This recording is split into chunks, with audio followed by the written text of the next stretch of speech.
How much time do we have? How much time do you have? You have some time. How much we cannot tell. But we come with an urgent message. This is not a problem that can simply be avoided or denied. From our perspective, it is the most important challenge facing humanity. It is of the greatest concern, the first priority. You are late in your preparation. This was caused by many factors beyond our control. But there is time, if you can respond. The outcome is uncertain, and yet there is still hope for your success. How can we focus on this intervention given the immensity of other global problems which are occurring right now? First of all, we feel that there are no other problems in the world that are as important as this. From our perspective, whatever you can resolve on your own will have little meaning in the future. If your freedom is lost, what could you hope to gain? What could you hope to achieve or secure if you are not free in the greater community? All of your accomplishments would be given to your new governors. All of your wealth would be bestowed upon them. And though your visitors are not cruel, they are completely committed to their agenda. You are valued only insofar as you can be useful to their cause. It is for this reason that we do not feel that there are any other problems facing humanity as important as this. Who is likely to respond to the situation? Regarding who can respond, there are many people in the world today who have an inherent knowledge of the greater community and who are sensitive to it. There are many others who have been taken by the visitors already, but who have not yielded to them, or to their persuasion. And there are many others who are concerned about the future of humanity, and who are alerted to the dangers that humanity faces, even within your own world. People in all or any of these three categories may be amongst the first to respond to the greater community reality, and to the preparation for the greater community. They may come from any walk of life, from any nation, from any religious background, or from any economic group. They are literally all over the world. It is upon them, and upon their response, that the great spiritual powers that protect and oversee human welfare are depending. You mentioned that individuals are being taken all over the world. How can people protect themselves or others from being abducted? The more you can become strong with knowledge, and aware of the visitor's presence, the less you become a desirable subject for their study and manipulation. The more you use your encounters with them to gain insight into them, the more of a hazard you become. As we have said, they seek the path of least resistance. They want individuals who are compliant and yielding. They want those who cause them few problems and little concern. Yet as you become strong with knowledge, you will be beyond their control, because now they cannot capture your mind or your heart. And with time, you will have the power of perception, to see into their minds, which they do not wish. You then become a danger to them, a challenge to them, and they will avoid you if they can. The visitors do not seek to be revealed. They do not wish for conflict. They are overly confident that they can achieve their goals without serious resistance from the human family.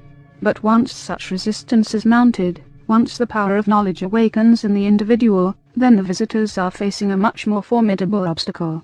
Their intervention here becomes thwarted, and more difficult to achieve, and their persuasion of those in power becomes more difficult to accomplish. Therefore, it is the individual's response and commitment to the truth that are essential here. Become aware of the visitor's presence. Do not yield to the persuasion that their presence here is of a spiritual nature, or that it holds great benefit or salvation for humanity. Resist the persuasion. Regain your own inner authority, the great gift that the Creator has given to you. Become a force to be reckoned with regarding any who would trespass against or deny your fundamental rights. This is spiritual power being expressed. It is the will of the Creator that humanity should emerge into the greater community united within itself, and free from foreign intervention and domination. It is the Creator's will that you should prepare for a future that will be unlike your past. We are here in service to the Creator, and thus our presence and our words serve this purpose. If the visitors encounter resistance in humanity, or in certain individuals, will they come in greater numbers, or will they leave? Their numbers are not great. Should they encounter considerable resistance, they would have to fall back and make new plans. They are wholly confident that their mission can be fulfilled without serious obstacles. Yet should serious obstacles arise, then their intervention and persuasion would be thwarted, and they would have to find other ways of gaining contact with humanity. We trust that the human family can generate enough resistance and enough consensus in order to offset these influences. It is upon this that we are basing our hope and efforts. What are the most important questions that we must ask of ourselves and others with respect to this problem of alien infiltration? Perhaps the most critical questions to ask yourself are we humans alone within the universe, or in our own world? Are we being visited at this time? Is this visitation beneficial to us? Do we need to prepare? These are very fundamental questions, but they must be asked. There are many questions, however, that cannot be answered, for you do not know enough about life in the greater community, and you are not yet confident that you have the ability to counteract these influences. There are many things lacking in human education, which is primarily focused upon the past. Humanity is emerging from a long state of relative isolation. Its education, its values and its institutions were all established within this state of isolation. Yet your isolation now is over, forever. It was always known that this would happen. It was inevitable that this would be the case. Therefore, your education and your values are entering into a new context, to which they must adapt. And the adaptation must happen quickly, because of the nature of the intervention in the world today. There will be many questions that you cannot answer. You will have to live with them. Your education about the greater community is only at the very beginning. You must approach it with great sobriety and care. You must counteract your own tendencies to try and make the situation pleasant or reassuring. You must develop an objectivity about life, and you must look beyond your own personal sphere of interests, in order to put yourself in a position to respond to the greater forces and events that are shaping your world and your future. What if enough people cannot respond?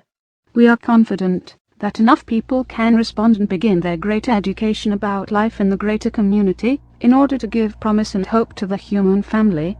If this cannot be achieved, then those who value their freedom, and who of this education will have to retreat. They will have to keep knowledge alive in the world as the world falls under complete control. This is a very grave alternative, and yet it has occurred in other worlds.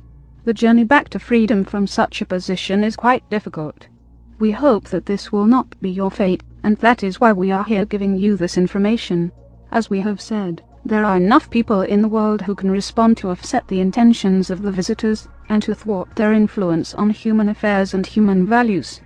Because the visitors are so skilled in projecting thoughts and influencing people's mental environment, how do we ensure ourselves that what we are seeing is real? The only basis for wise perception is the cultivation of knowledge. If you believe only what you see, then you will believe only what is shown to you.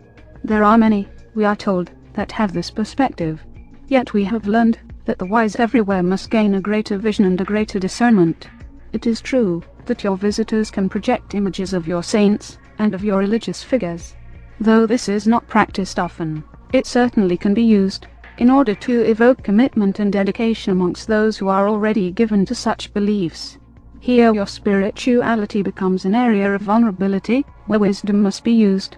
Yet the Creator has given you knowledge as a foundation for true discernment.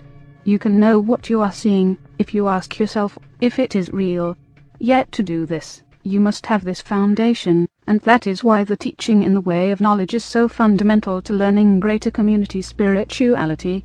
Without this, people will believe what they want to believe, and they will rely upon what they see and what they are shown. And their potential for freedom will have been lost already, for it was never allowed to flourish in the first place.